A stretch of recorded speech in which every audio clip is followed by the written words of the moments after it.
on to Alec Baldwin.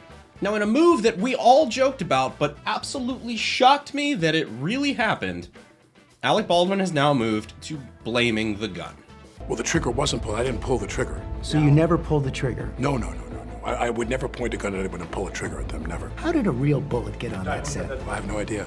Someone put a live bullet in a gun. Alec Baldwin says he didn't pull the trigger in rush shooting. Press X to doubt. And of course, this was a Western movie, so they were using, I believe it was a .45 long Colt Single Action revolver. Something not identical, but very similar to this. In order to make this gun go off, it's single action. It's unloaded, for the record. Like, actually unloaded, not like Alec Baldwin unloaded. In order to make this go off, you can't just pull the trigger because it doesn't do anything. In order for this gun to be ready to fire, you have to pull the hammer back, which rotates the cylinder, locks this into place to where if you pull the trigger, it releases the hammer and fires a round. Really hard to both cock and pull the trigger on a revolver like this completely by accident. I didn't squeeze the trigger or pull the hammer back. The revolver went off by itself.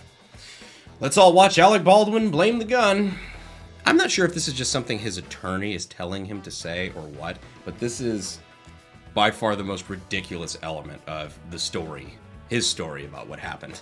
Yeah, if you could go ahead and take responsibility for your actions, that'd be great.